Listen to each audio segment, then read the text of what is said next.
오늘 말씀은 하나님의 말씀을 들으라 하는 말씀입니다. 하나님의 말씀을 들으라는 것은 그냥 설교를 귀로 듣고 잊어버리라 그런 얘기가 아닙니다. 또 설교를 듣고 마음의 감동을 받아라, 아멘하라 이 정도가 아니고 여호와의 말씀을 들으라 하는 것은 하나님의 말씀을 온전히 듣고 마음으로 행하고 또 하나님의 말씀을 온전히 우리 삶 가운데 듣고 나가는 그런 것을 말씀하고 있는 것이죠. 하나님의 말씀을 듣는 우리 모두가 되시게 되기를 주님의 이름으로 축복합니다. 세상에서 우리에게 들려오는 소리 많습니다. 내 마음속에서 우리의 속에서 일어나는 소리도 끝이 없죠. 하지만 우리는 이 땅에서 사는 날 동안 하나님의 말씀이 내게 들려지고 하나님의 말씀이 나의 삶을 일으키고 하나님의 말씀을 나를 복되게 하고 능하게 하고 승리케 하는 우리 모든 삶이 되기를 주님의 이름으로 축복합니다. 여호와의 사자가 올라와 이스라엘에게 말씀했죠. 1절에 여호와의 사자가 길갈에서부터 복임으로 올라와 말하되, 여호와의 사자는 구약 성경에서 나타난 그리스도 예수를 말합니다. 예수님은 이 당시에 육체로 오시지 않은 상황이었기 때문에 여호와의 사자로 표현되고 있는 것이죠. 여호와의 사자가 그리스도 예수라고 하는 증거는 본문의 말씀에서 내가 너희에게 올라오게 하였고 맹세를 하게 했고 언약을 했고, 여호와의 사자 천사가 우리에게 언약하는 것은 아니죠. 하나님이 우리에게 언약을 하시죠. 그래서 여호와의 사자가 여기 보니까 1절에 너희를 애굽에서 올라오게 하였고 내가 너희 조상에게 맹세한 땅에 들게 하였고 내가 너희와 함께한 언약을 영원히 어기지 않겠노라 했다. 이렇게 하는 것은 그리스도 예수께서 하나님이 이렇게 말씀하신 것입니다. 그리고 이스라엘 백성들에게 내가 너희에게 말씀했고 올라오게 했고 언약을 어기지 아니하였고 이렇게 했던 하나님이 너희도 내 말을 들으라, 하나님의 말씀을 들으라 그렇게 말씀했다는 것을 상기시키죠.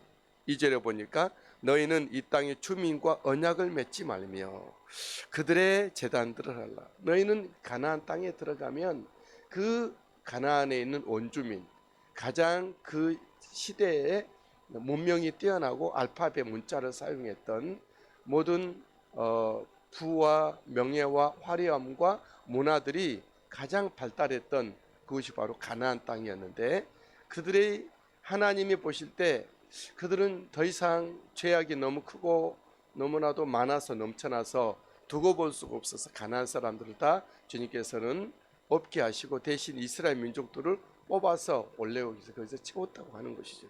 이스라엘이 이뻐서가 아니라 가나안 땅 백성들이 너무나도 죄악이 많아서 더 이상 하나님이 이 세상에 존재할 이유를 찾지 못하여 그들을 전멸시키고 이스라엘 한 백성을 택하여 불러서 거기에 예수님이 오실 때까지 거룩한 성전을 그곳에 세우고 신앙생활을 하게 했다라고 하는 것이죠. 그래서 너희는 가나안 땅에 들어가면 그들의 원주민과 언약을 맺지 말고 혼인도 하지 말고 또 그들의 제단을 유지시키지 말고 보존하지 말고 그것을 헐으라, 파괴하라 이렇게 말씀했다는 거죠. 여러분, 우리에게 행하신 하나님의 일들을 우리 기억할 수 있게 되길 바랍니다. 나를 위해서 주님이 하신 일들이 어떤 일이 있습니까?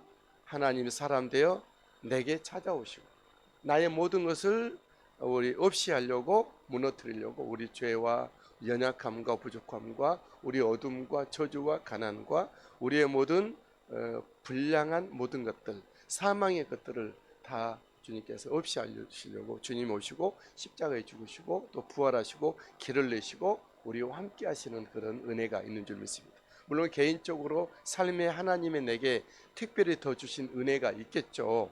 하나님이 우리에게 내게 행하신 일들을 기억하십시오. 또 더불어서 하나님이 내게 뭘 원하시는지, 어떤 삶으로 살아가야 될지, 어떤 모습으로 이 땅에서 인생을 우리가 펼쳐가야 될지, 어떻게 하나님의 꿈이 내 꿈이 되고 하나님의 뜻이 나의 비전이 되어 이 땅에서 이루어가야 될지에 대해서 우리는 기억하고 묵상하고 생각해야 될 줄 믿습니다. 과연 이스라엘은 들은 하나님의 말씀대로 행했을까요? 이스라엘은 하나님께서 원하신 뜻, 하나님의 명하신 명령에 따른 삶을 살지 못하고 하나님과 반하는 삶을 살았죠. 여기 2절에 보니까 너희가 내 목소리를 듣지 아니하였다. 어찌 그리하였느냐 말씀하고 있죠. 그래서 여호와의 사자 하나님도 이스라엘에 대한 약속을 지키지 않겠다라고 하죠. 3절에 보니까 가나안 족속을 이스라엘 앞에서 쫓아내지 않겠다. 더 이상 너희들 앞에서 가나안 족속이 다 쫓겨나야 너희들이 순수한 하나님의 백성이 되고 하나님에 대한 믿음이 온전할 텐데, 또 더불어서 너희들에게 약속한 하나님의 축복이 얼마나 큽니까? 그 축복이 그들의 삶이 될 터인데 너희 앞에서 그 족속을 쫓아내지 않겠다. 오히려 그들이 너희 옆구리에 가시가 되게 하겠다. 그리고 그들의 신들이 너희에게 올무가 되게 하리라. 이렇게 이제 3절에 말씀하고 있는 거죠. 여러분, 우리가 우리의 삶이 하나님의 말씀대로 살아간다면 우리는 어디로 가든지 무엇을 하든지 복되고 형통하고 아름답게 될 것입니다. 반면에 하나님의 말씀과 반하여 산다면 잠시 잠깐 세상의 저와 하나님의 말씀을 반하여 산다면 세상은 좋을 거예요. 육이 좋아서 육으로 산다면 육은 당장은 형통할 거예요. 하지만 그것들이 나중에 우리들에게 함정이 되고 올무가 되고 우리를 태클하게 되는, 그것 때문에 무너지는 우리의 삶이 될 것입니다. 우리의 삶이 하나님의 말씀을 듣고 따르고 행하는 우리의 삶이 되기를 예수님의 이름으로 축복합니다. 그것이 우리들의 기쁨이고 그것이 우리들의 소망이고 그것이 우리들의 삶의 모습이 되어야 할 것입니다.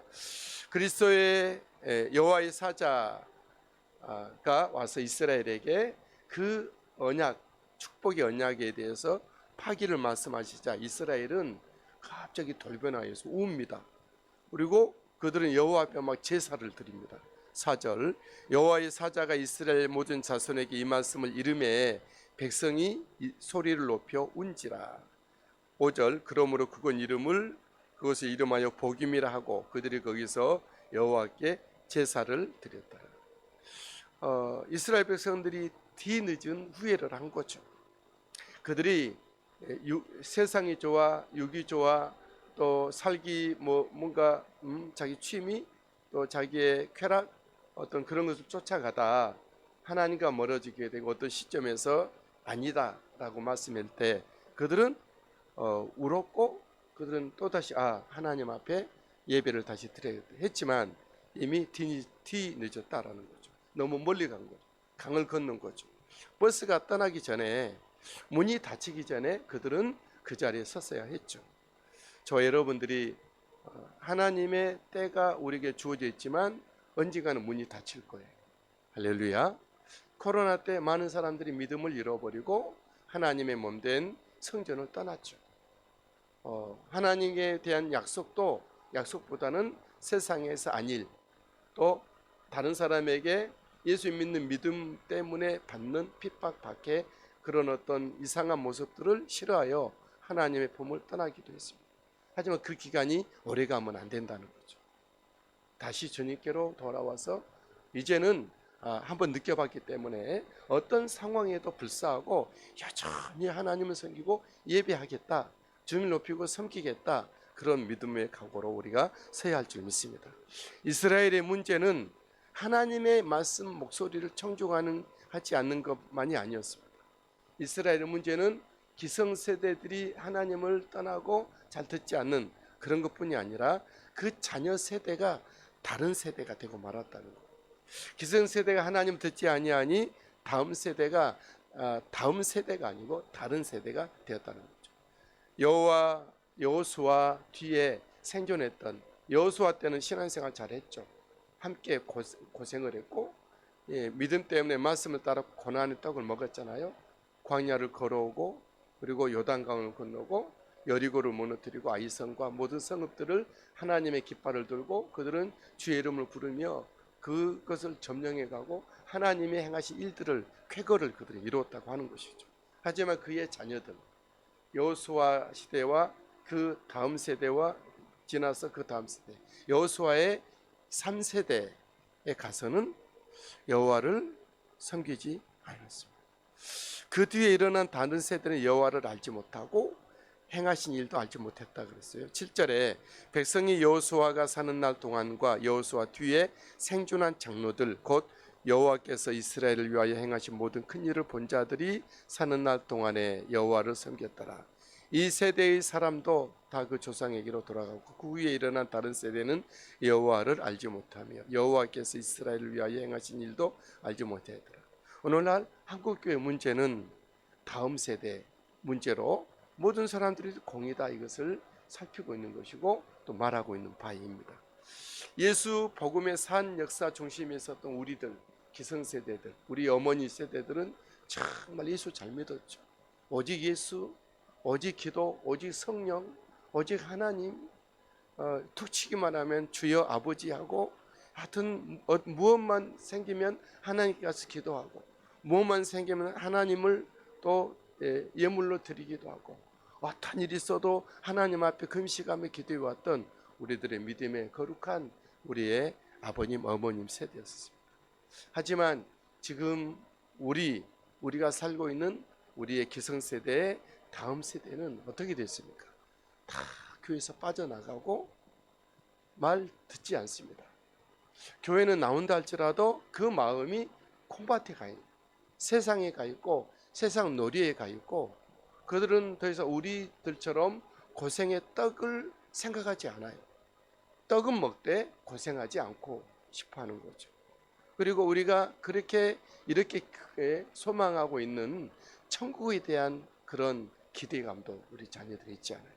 이 세상에서 멍하게 살고 그리고 먹고 자고 쉬고 또 돈이 필요하면 일하고 먹고 자고 쉬고 놀고 이것이 지금 MZ세대의 모습일 수도 있어요. 여러분 이런 다음 세대의 문제 예배하지 아니하고 하나님 앞에 기도하지 아니하고 하나님 앞에 자신을 드리지 아니하고 하나님 앞에 내 몸으로 주님의 영광을 보고자 하는 거룩한 기대가 없는 이 다음 세대의 문제는 누구의 문제입니까? 우리 기성세대의 문제예요. 우리가 믿음의 본을 보여주지 못한 것 우리들이 정말 조금 어려우면 또 어떤 세상이 좋으면 그쪽으로 움직여 갔던 기성세대의 모습을 우리의 다음 세대가 보고 말은 입으로 하는 말은 하나님이 전부다 오직 예수다 말을 하지만 기성세대가 그런 삶의 모습을 보여주지 못하는 것이죠. 우리 자녀들은요 우리가 말한 대로 움직이지 않습니다. 우리가 한 대로 따라 삽니다. 바다에 있는 개 아시죠? 육지에 있는 개 말고 바다에 있는 개. 개는 이렇게 옆으로 기어가잖아요. 엄마 개가 야 잘 봐 내가 바르게 걸어갈 테니까 하면서 시범을 보입니다. 어떻게 걸었죠? 옆으로 걷는 거죠. 그러니까 새끼 개들도 옆으로 걷는데 어미 개가 그렇게 말고 내가 한 대로 근데 여전히 새끼 개들은 옆으로 걷는 거죠. 엄마가 그렇게 말하고 행동하고 다르니까 그런 것이죠. 저 여러분들이 이제라도 아직 문이 닫히기 전이고 버스가 아직 지나가지 않았어요. 이때 아직까지는 우리가 예수 믿는 우리 기성세대와 함께 우리 다음 세대들이 여호와를 아는 하나님의 행하신 일들을 보고 묵도하고 경험되어지는 우리의 삶이 되기를 주님 이름으로 축복합니다. 하신 참 좋으신 우리들의 하나님 아버지 감사합니다. 찬양합니다. 예배합니다. 홀로 영광 받으시고